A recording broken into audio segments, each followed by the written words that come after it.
He has been in the news. He is the baddest man on the planet. Don't get it twisted. I don't care what other sport you compete in. This man is the true baddest man on the planet. He is the reigning, defending UFC heavyweight champion. He is the only man who can claim that he is the undisputed UFC heavyweight champion. He is the man who is returning to action, we're told, on January 22nd. He's Le Prédateur.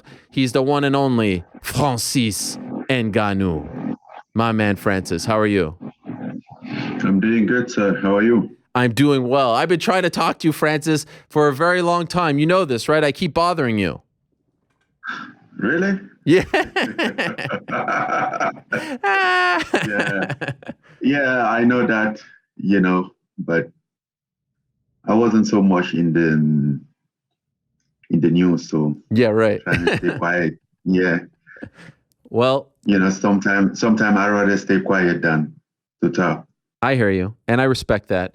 But I'm very grateful and happy that you're here. In fact, you're in France right now, right? Visiting family?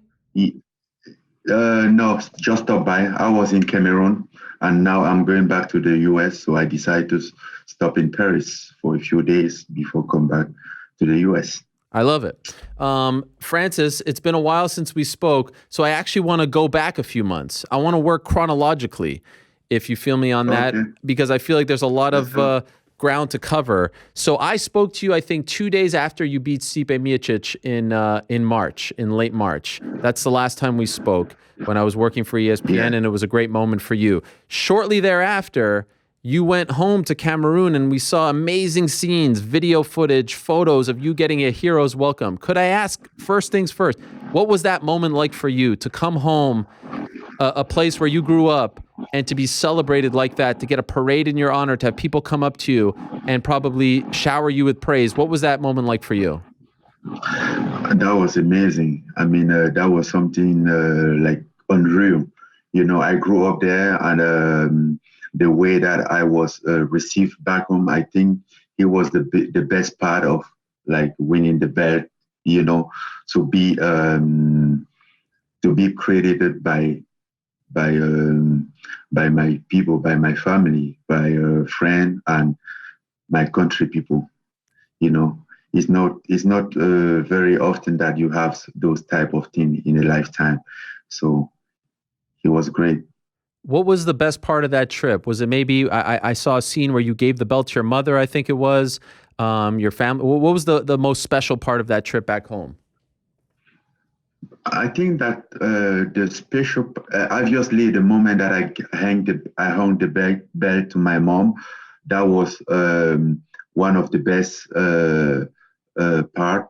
But when we go to my village, and I think that's where, I mean, there is not as much people in the village as in the city, but the feeling, the energy there was so strong and big, and like those things that you want to feel it again. It motivated you, and you're like, okay, I need to keep working so I can feel something like this again in my life. Francis, if I would have talked to you on that trip, or even back in Las Vegas before you left on that trip, and I would have told you that your next fight would be in January in 2022, would you have believed me, or were you hoping to fight again this year? No, I wouldn't believe you, basically, because as I said at the press conference, I wanted to fight in July or August. That's what I said, and that's what I wanted.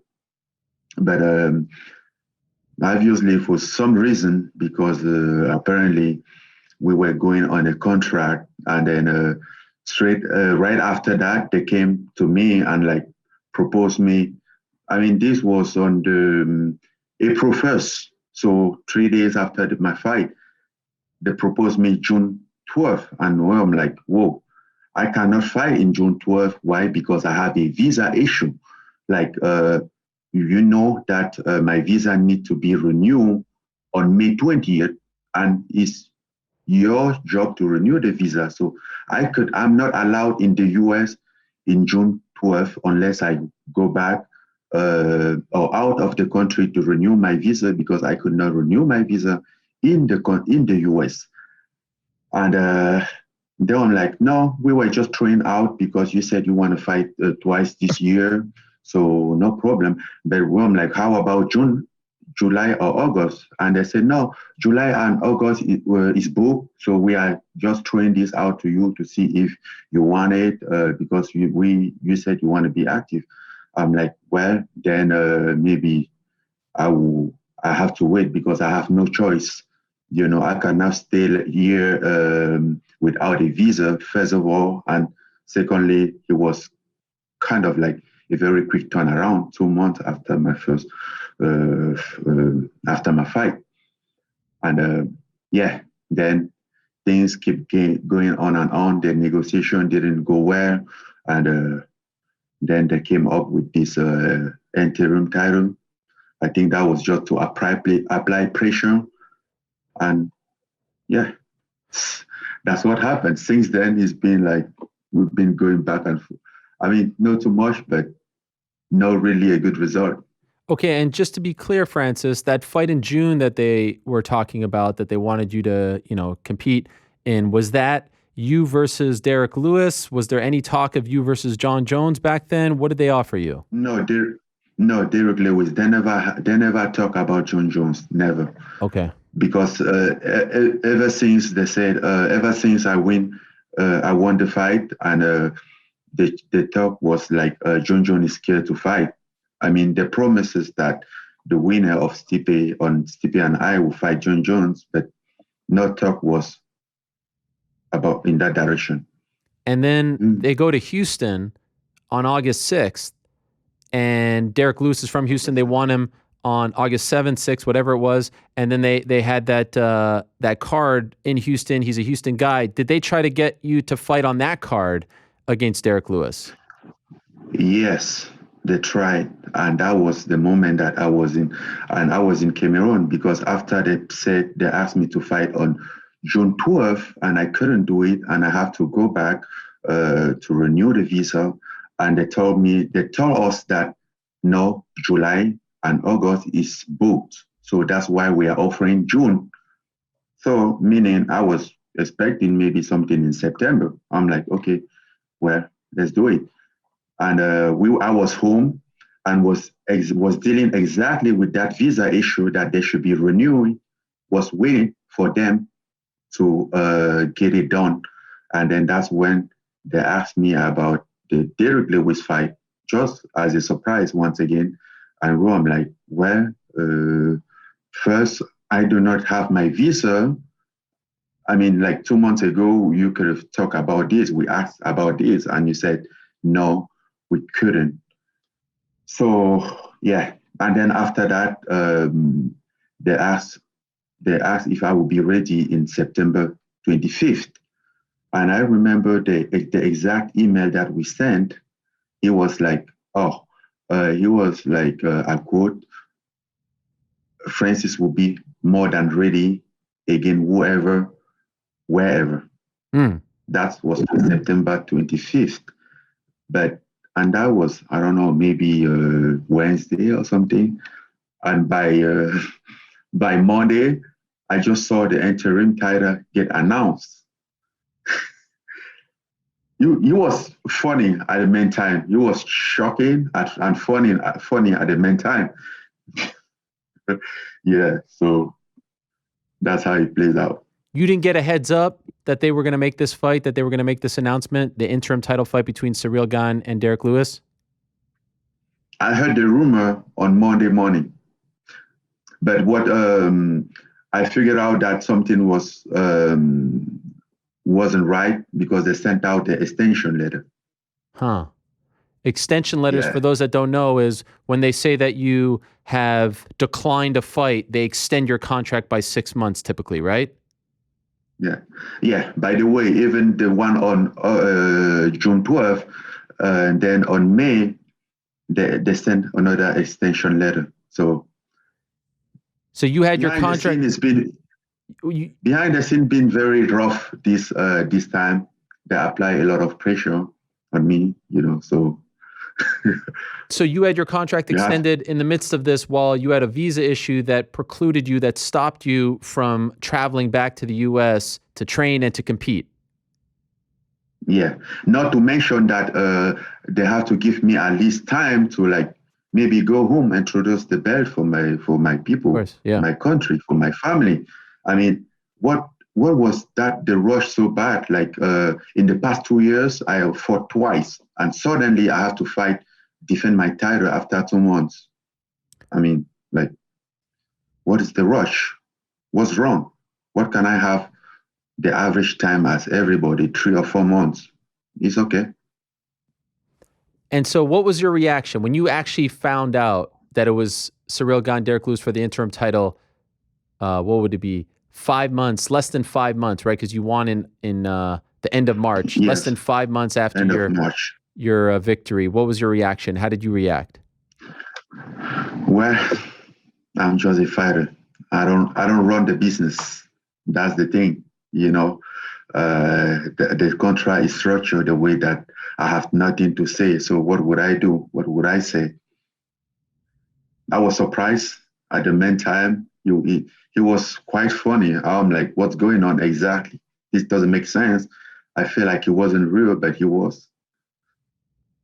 Did it at all bother you more because of your past relationship with Ciryl Gane, that he was the guy that they were going to? No, he didn't bother me. It didn't bother me at all. Like,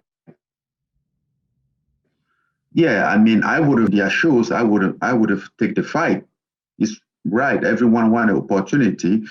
The way that the only issue is how, because on my end, I know that was a way to apply pressure, and it didn't seem right. You know, I find it so awkward that it didn't even bother me. You know, I'm like, okay, what's going on?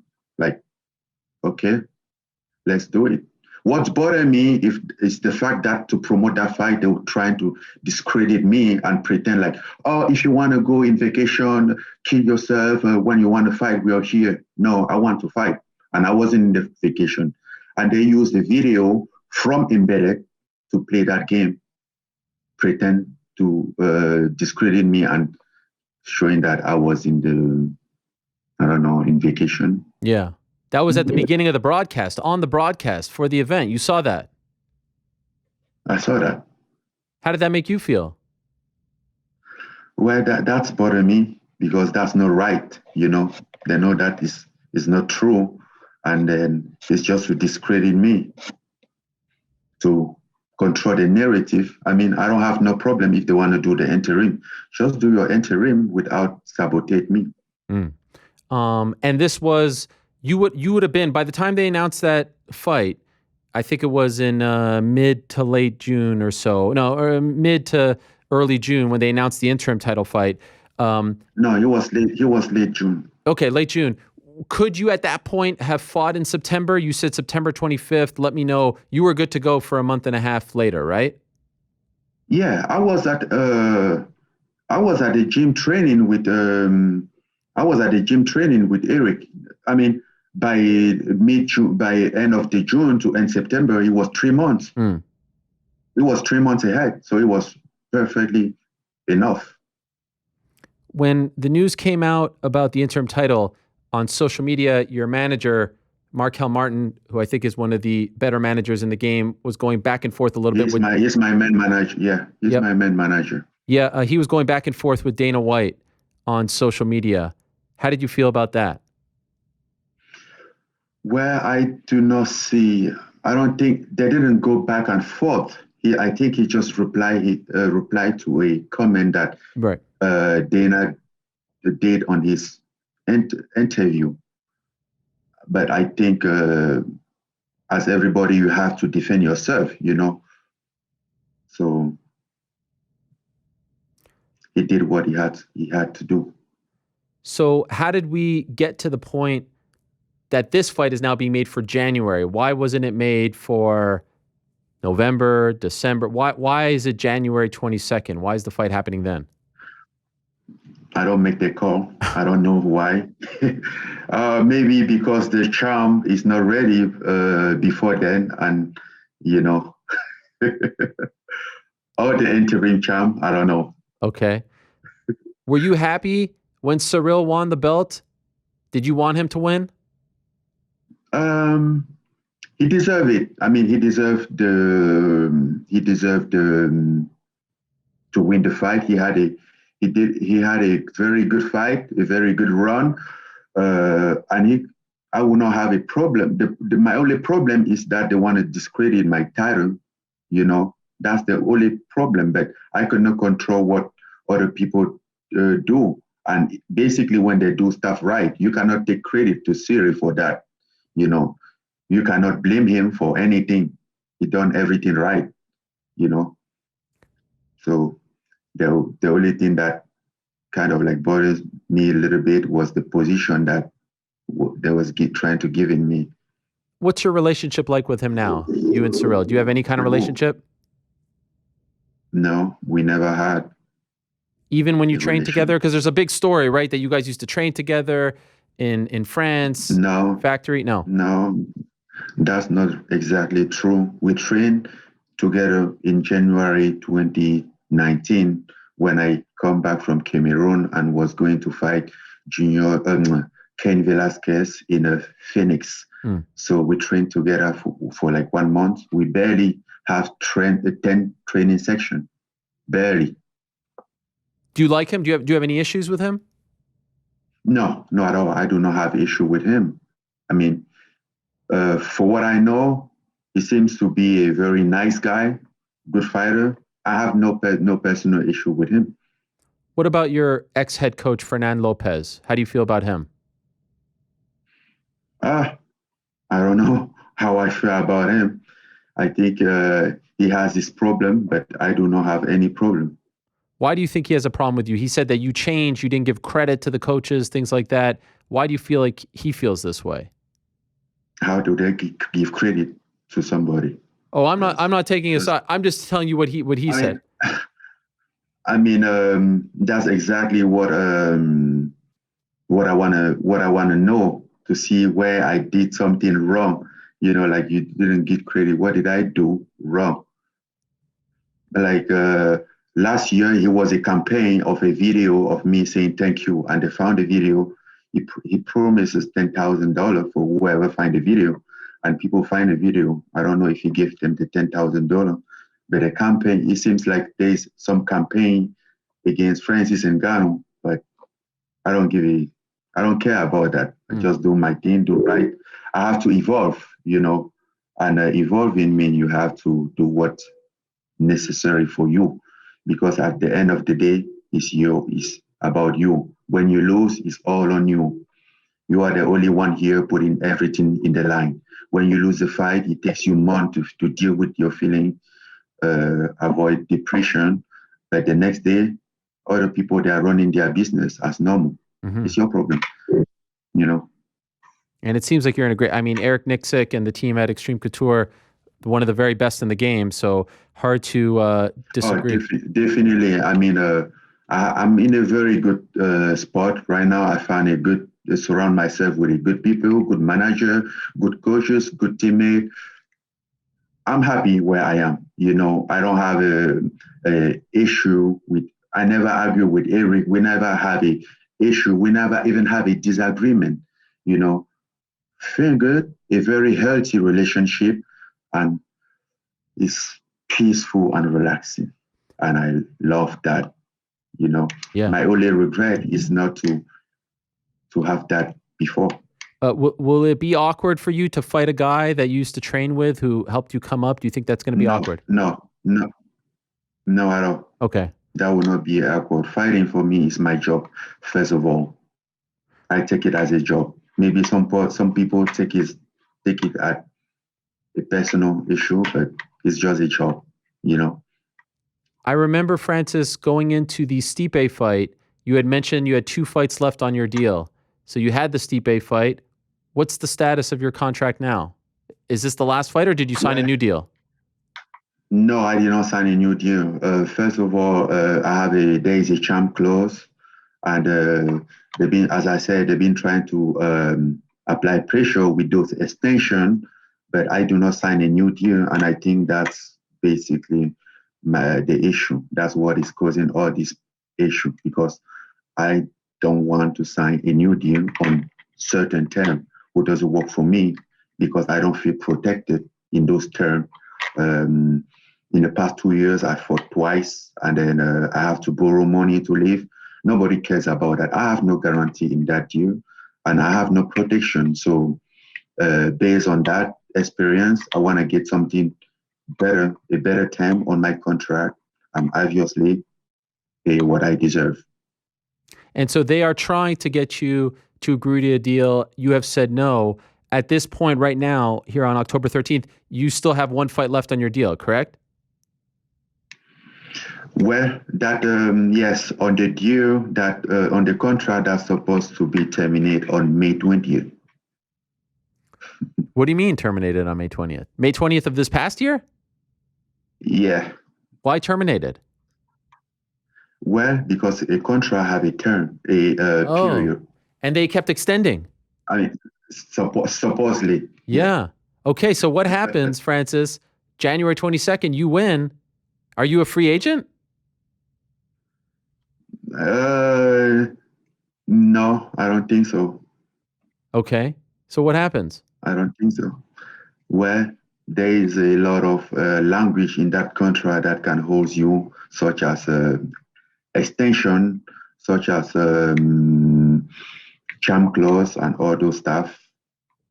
So as long as you hold on to that belt, you can't be a free man? Is there any type of end to the contract, any type of term?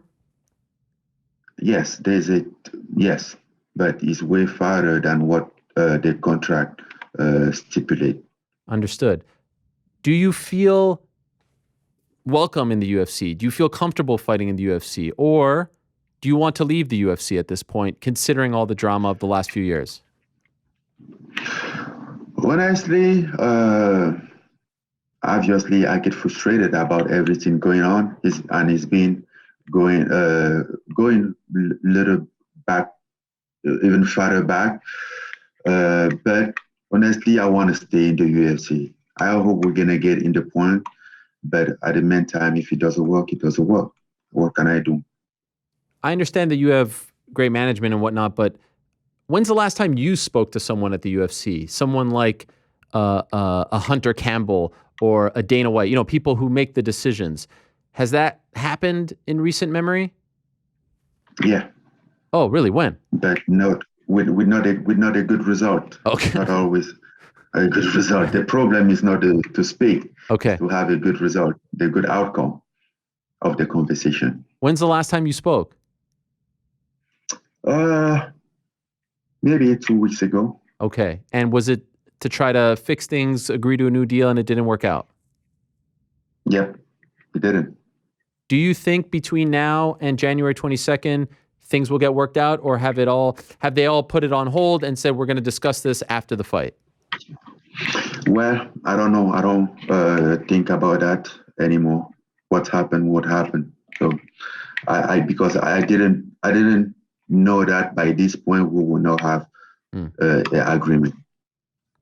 Is this stressful for you, Francis? Like, do you feel like this is annoying? You can't focus on what you're born to do, and that's fight. Well, it's annoying, but I have a life experience that taught me that you don't always have what you want. So I will not get frustrated if I don't get what I want. But the only thing that I know is like I will do what I have to do. You won that belt in March. You're an unbelievable athlete. I'm not just saying it to you. You're like a superhero, Francis. Your story is incredible. Your physique is incredible. Your power is incredible. You're the second coming. You're the closest thing that we have had in this sport to Mike Tyson. You are must-see TV. And when you walked out of that cage, I said they have to do Francis Ngannou versus Jon Jones now. They need to do it now. You need to capitalize on this mega fight. They did not capitalize on it. And now we see what happened. Jon Jones in legal trouble again. Do you think that fight will ever happen at this point, or do you think that now it's done? I don't know. At this point, I don't know much about what will happen in the future. But I don't stress about that. What will happen will happen. I wish that fight to happen, but I'm not sure about it anymore. But you'll be okay. there's so much good fight out there. If everything goes right, there's so much fight that you can do, and who could be a good fighter. Does You let everything go. Does fighting Ciryl excite you? Is this a fight that gets you pumped up? No, particularly. I mean, but he's a good fight. You have to be aware of the danger of any fight. So he's a fight. He's a good opponent, but not in the level that the Jon Jones fight, for example. Right. I mean, if that's what you were asking, it's not the same thing. I was watching a great heavyweight boxing match earlier this weekend, Tyson Fury and Deontay Wilder. I couldn't help but notice 20 million, 30 million. I look at that and I'm offended on your behalf, Francis, when you see those numbers, what those guys get paid. And I think your job is more difficult than their job. How do you feel? Well, yeah, it's more difficult, and I feel like I should not be needed to borrow money for my training camp, and then at some point I'm gonna go after those money. Oh yeah. Oh yeah, I'm gonna go to that boxing. That's for sure. Is that part of the reason why you don't want to sign this new agreement that you want to go box? I don't see why a new agreement will avoid me to box. Well, is that a sticking point? Like, do they not want you to box and you want to have the freedom to go out there and get that money? I mean, you versus a Tyson Fury could be a really big deal. Well, according to what they said, I'm an independent contractor. So what I want, I can want a contract with a possible terminated day. So after that, I can do whatever I want. So that's it. Okay. That's what they say, independent contractor with a possible terminated day. Right. Then after that, you're free. Right? Then you have a right from there to decide again where you're going and what you're going to do. You don't have to be forced to keep signing or to stay in the contract. Then that's not being an independent contractor. I mean, maybe I don't know exactly what that means, but I think that's what it is. I mean, I think you know exactly what you mean. Francis, you have a lot of power in these fists. I would say you have a lot more power in your brain. You're a very smart man, and it sounds like you are challenging the system, which is this doesn't happen. You have a lot of power around your waist too. And so you're in a very... Don't use that word, and Ariel. You will put me in trouble. I'm not trying to... challenging the system. If you say I'm challenging the system, I'm having a hard time getting myself out. Now, if you say I'm challenging the system, well, maybe I will be blamed on that. I'm not challenging the system. I'm just saying my right. Oh, of course. I mean, you're defending yourself, and I'm not trying to get you in trouble. I have an immense amount of respect for you. I know. Just messing with you. I know. And you did say just moments ago you want to stay in the UFC, and so hopefully... Yeah, I do want. Honestly, I mean, UFC is a beautiful and nice promotion. I love being in the UFC. The only part that is a little challenging now is behind the scene part, but fighting, I love it. That's for sure. I love the promotion. That's not questionable. If it were, I still hope that this worked out. I still hope, that it worked out. I wish that to work out. Would you like to? At the meantime, if it doesn't work out, I don't have I can't do anything to that. Right. Would you like to get it worked out before the fight? Like, do you want to have that fight on January 22nd with a clear mind, knowing what your future is? I will have clear mind for any fight. Doesn't matter if you work out or not. Because even going to the Stipe fight, I have the same issue. It was the same thing. It was the same challenge. And that didn't bother me at all. They tried to get you to agree to a fight, or at least they offered you. I don't want to make it seem like they were forcing you, but they offered you something before the Stipe fight as well, and you turned that down? Oh, yeah. Yeah. Okay. Wow. So this has been going on for a while. Yeah. Oh, way back even before Stipe. Okay. Do you think that the UFC wants to be in the Francis Ngannou business? Do you think that they want to promote you and make you into a huge star? Honestly, that's not the feeling that I have. I think, I don't know, I might be wrong, but I don't fear that because, in my opinion, for right now, for what I'm seeing, UFC in trying to discredit me. That's what I know. And those promoting somebody cannot work together with discredit him. You know, you don't do that to somebody that you want to promote. And by the way, Francis, why isn't this fight happening in France? How could it not happen in France, where you're right now in France? I mean, we just, we've seen fights happen in France in the pandemic. Why isn't it happening in France? Why Anaheim or Vegas? I never decide. I never decide where fight happen. I just fight wherever they tell me to fight. Yeah. When I'm ready. Come on. The only thing that I focus on is to be ready by the fight day. That's what I know. Okay, so I'll ask you this, and then I'll let you go. And you've been very gracious, Francis. Thank you so much for the time. You're the man. You know, I love you, Francis. You know, you're my guy, Le Prédateur. We go way back. I will fight for you, Francis. You want me to go to Las Vegas right now? I will fight for you, mon ami, okay? I will fight for you. No. Stay back. I don't want you to get crushed. What? Francis, come on, man. Come on. No, I'll go to the front of the line for you. There is no fight needed. Okay, fine.